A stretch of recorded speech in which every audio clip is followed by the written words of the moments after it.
Hello friends, welcome to our YouTube channel Simple Concepts. I am your friend जकवान Sheikh. तो my friend, आज के इस particular video में हम बहुत ही इंपॉर्टेंट चीज़ को डिस्कस करने वाले हैं। बहुत ही इंटरेस्टिंग चीज़ है आपके लिए।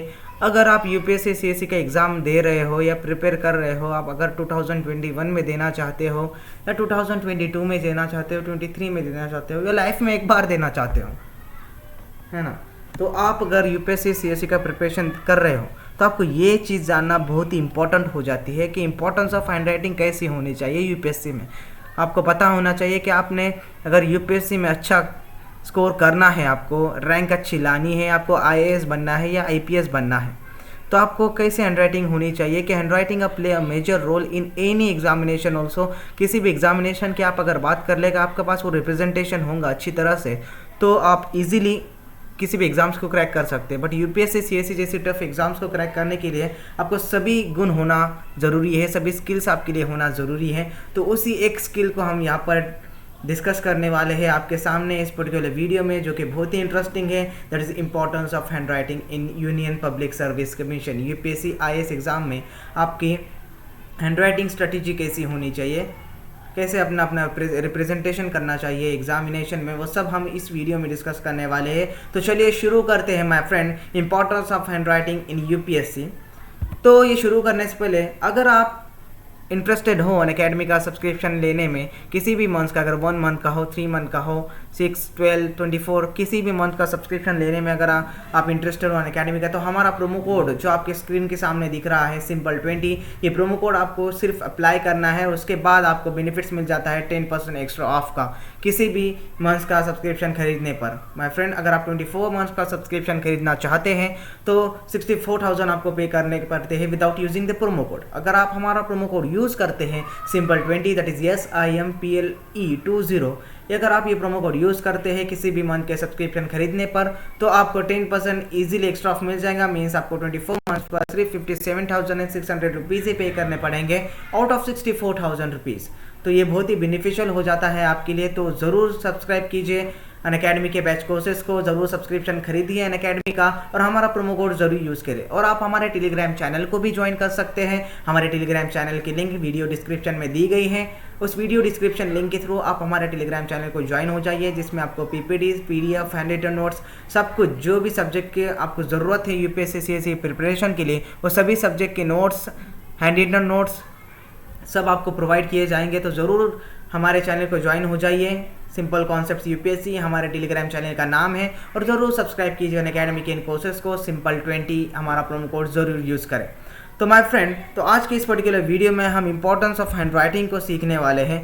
तो शुरू करने से पहले माय फ्रेंड, तो अगर आप यूपीएससी सीएससी में अच्छे मार्क्स से पास करना चाहते हैं और तो आपको आंसर राइटिंग होना बहुत ज़रूरी हो जाता है। अगर आप अच्छे से आंसर राइटिंग करोगे तो आप इजीली अच्छे मार्क्स से यूपीएससी सीएससी क्रैक कर सकते हो। माय फ्रेंड्स, आपको पता है कि यूपीएससी इंडिया का टफ एग्ज़ाम है, टफेस्ट एग्जामिनेशन है यूपीएससी इंडिया का, है ना। और इस टफ एग्ज़ाम्स को क्रैक करने के लिए आपको सभी स्किल्स होना बहुत ज़रूरी होता है। जैसे कि मैंने आपको पहले ही बोला है कि अगर आपको इस यूपीएससी सीएससी एग्ज़ामिनेशन को अच्छी तरह से क्रैक करना है, अच्छे रैंक लाना है, तो आपको सभी गुणों का होना बहुत ही ज़रूरी होता है। सभी गुण आपके अंदर होने चाहिए, सभी स्किल्स आपके अंदर होने चाहिए, तभी आप इस टफ एग्ज़ाम्स को क्रैक कर सकते हैं।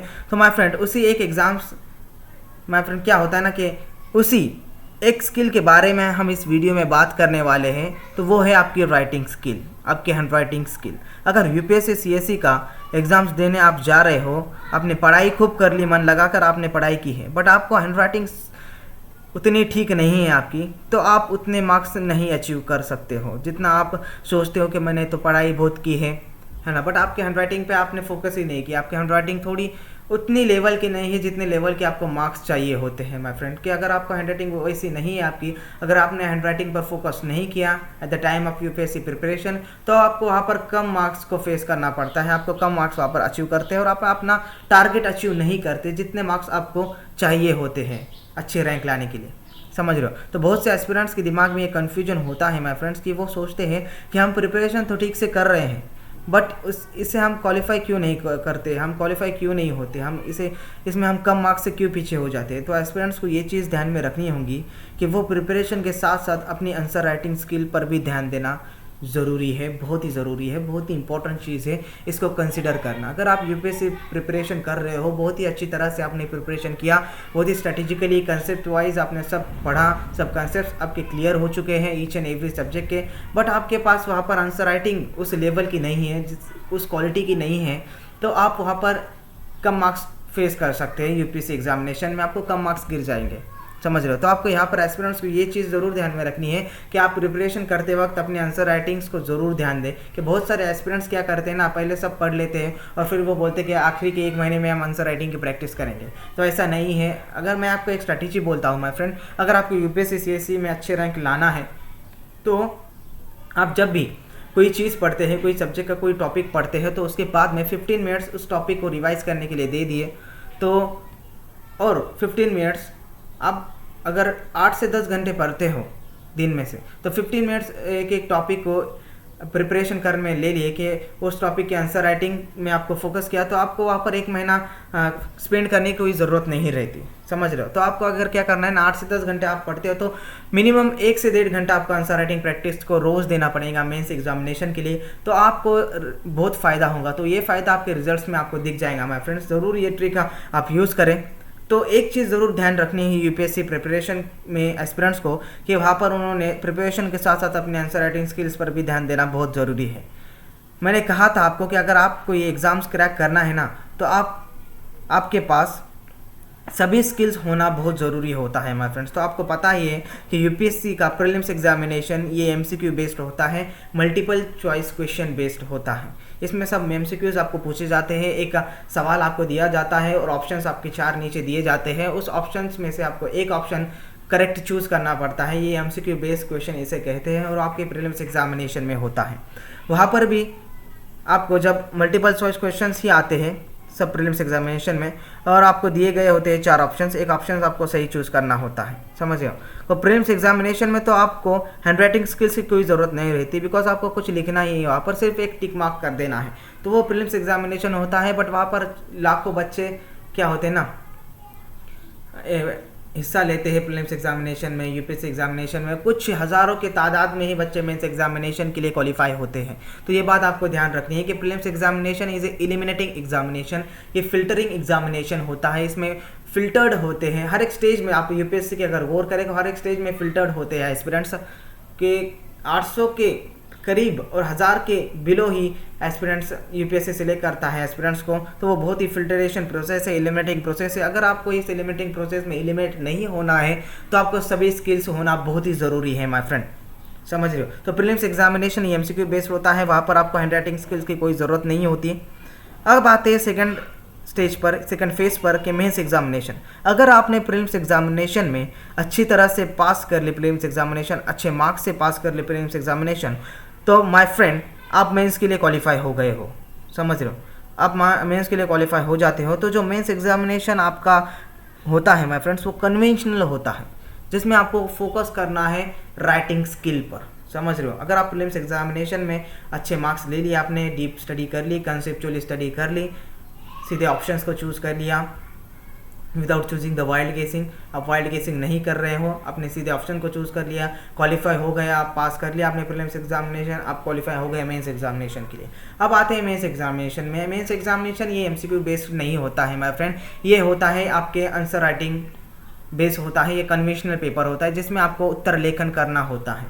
तो उत्तर लेखन करेंगे आप जब भी कर सकते हो उत्तर लेखन, जब आप अच्छे से क्या करो, इसकी प्रैक्टिस करो माय फ्रेंड्स, तभी आप अच्छे से इसे क्रैक कर सकते हो इस एग्जामिनेशन को माय फ्रेंड्स। तो आप मेंस के लिए क्वालिफाई हो जाते हो। तो जो मेंस एग्जामिनेशन होता है ना माय फ्रेंड, तो आपका कन्वेंशनल होता है, तो आपके राइटिंग स्किल पर डिपेंड होता है माय फ्रेंड। साथ ही साथ आपके आंसर क्वालिटी भी होनी चाहिए आपके पास। सिर्फ राइटिंग स्किल से भी कोई फ़र्क नहीं पड़ता, कोई मैटर नहीं होता। अगर आपकी राइटिंग स्किल अच्छी है बट आपका आंसर्स उतना क्वालिटी का नहीं है, आपने पॉइंट वाइज नहीं लिखा है, आपने सिर्फ लिख दिया है, उसको कुछ मीनिंग नहीं है, तो आप वहाँ पर कम मार्क्स फेस कर सकते हो। आपको क्या करना है कि आंसर राइटिंग आपकी अच्छी होनी ही चाहिए, बट आपकी आंसर क्वालिटी भी अच्छे होने चाहिए, पॉइंट वाइज लिखना चाहिए, जो दिया गया है, जो पूछा गया है, वही सवालों के जवाब आपको आंसर्स में लिखने हैं। तो आंसर क्वालिटी भी आपकी होनी चाहिए, तभी आप अच्छे मार्क्स ले सकते हैं, अच्छे मार्क्स पा सकते हैं यूपीएससी सीएससी में माय फ्रेंड।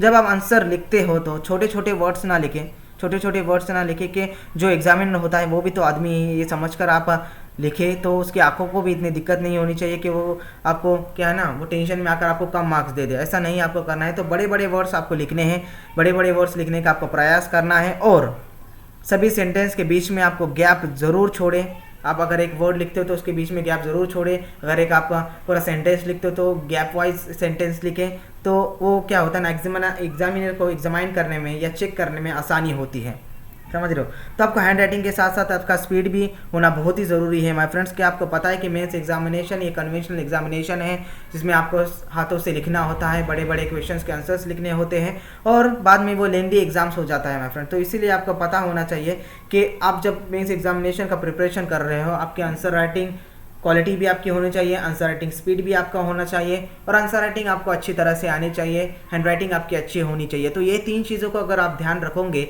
मेंस एग्जामिनेशन के लिए तो आपको क्रैक होने से कोई नहीं रोक सकता माय फ्रेंड, समझ रहे हो।